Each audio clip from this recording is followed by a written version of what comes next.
कभी सोचा है कि हम इंसान जो कभी छोटे छोटे कबीलों में भटकते थे, आज इस मुकाम तक कैसे पहुंचे? चलिए आज इसी सवाल की तह तक चलते हैं। जरा सोचिए, एक तरफ शिकारी संग्राहकों के छोटे छोटे झुंड और दूसरी तरफ आज का ये उलझा हुआ, एक दूसरे से जुड़ा हुआ ग्लोबल समाज। ये जो सफर है, ये इतना बड़ा बदलाव आखिर हुआ कैसे? देखिए, जब हम इतिहास को बहुत ध्यान से देखते हैं ना, तो एक बड़ा ही दिलचस्प पैटर्न नजर आता है। एक तरह का खाका या कह लें एक ब्लूप्रिंट, जिसे दुनिया भर की अलग अलग सभ्यताओं ने जाने अनजाने में बार बार इस्तेमाल किया है। तो चलिए इस ब्लूप्रिंट के सबसे पहले और सबसे जरूरी हिस्से को समझते हैं।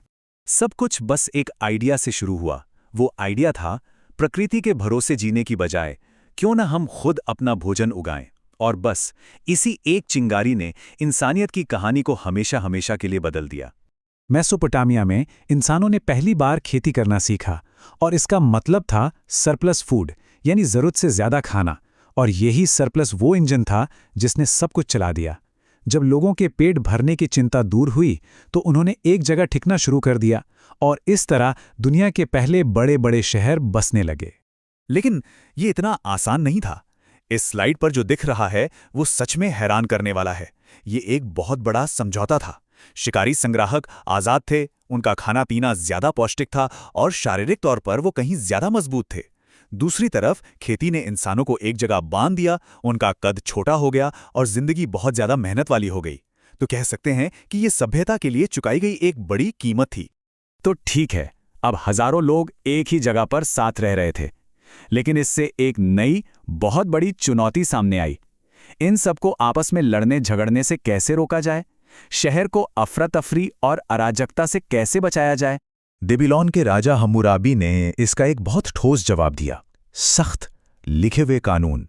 उनकी कानून की किताब, जिसे हम्मुराबी कोड कहते हैं, इतिहास के सबसे पुराने कानूनी दस्तावेजों में से एक है।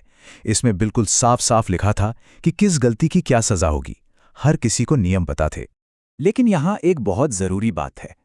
ये कानून इंसाफ से ज्यादा समाज में व्यवस्था बनाए रखने के लिए थे। जैसा कि इस टेबल में साफ दिखता है, सजा इस बात पर निर्भर करती थी कि जुर्म करने वाला और भुगतने वाला कौन है। एक अमीर आदमी की आंख की कीमत एक गुलाम की आंख से कहीं ज्यादा थी। मतलब यहां बराबरी जैसी कोई बात ही नहीं थी।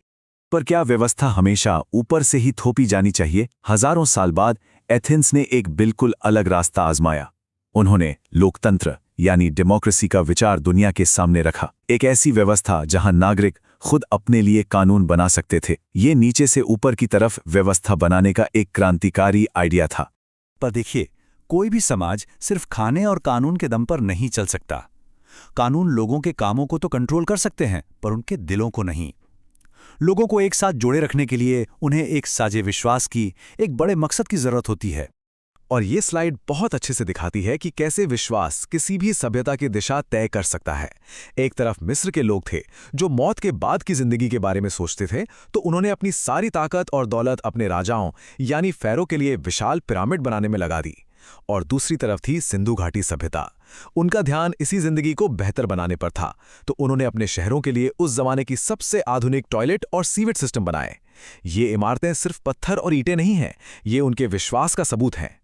चीन में यही काम धर्मों की जगह दर्शन ने किया। कन्फ्यूशियवाद ने समाज को एक धागे में पिरोया। उसने सिखाया कि समाज में हर किसी की एक भूमिका है और उससे ठीक से निभाने से ही तालमेल बना रहता है। वही ताओवाद ने लोगों को प्रकृति के साथ जुड़कर मन की शांति खोजना सिखाया। इन दोनों ने मिलकर एक मजबूत समाज की नींव रखी। और अब हम इस ब्लूप्रिंट के आखिरी और शायद सबसे ज्यादा हलचल वाले हिस्से पर आते हैं। देखिए, कोई भी सभ्यता अकेले नहीं रह सकती। जब वो बड़ी होती हैं तो वो एक दूसरे से टकराती हैं, व्यापार करती हैं, लड़ती हैं, और यही टकराव इतिहास को आगे बढ़ाता है। सिकंदर महान को ही देख लीजिए।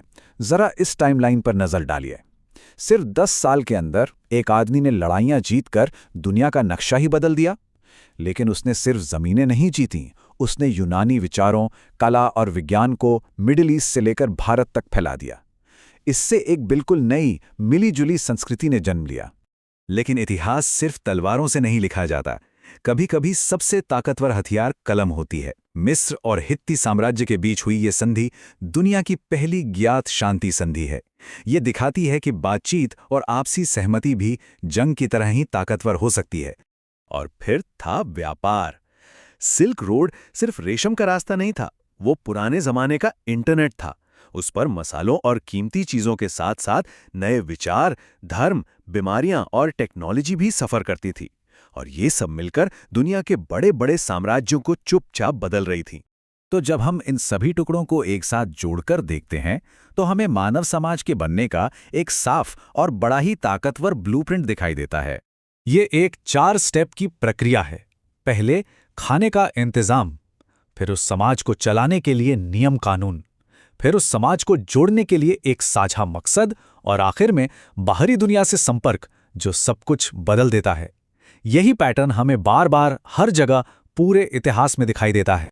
और ये बात हमें एक आखिरी और बहुत ज़रूरी सवाल पर ले आती है। ये ब्लूप्रिंट सिर्फ बीते हुए कल की कहानी नहीं है, ये आज भी इसी वक्त हमारे चारों ओर काम कर रहा है। तो सवाल ये है कि हमारी पीढ़ी इस ब्लूप्रिंट के किस हिस्से पर काम कर रही है और हम सब मिलकर आखिर बना क्या रहे हैं।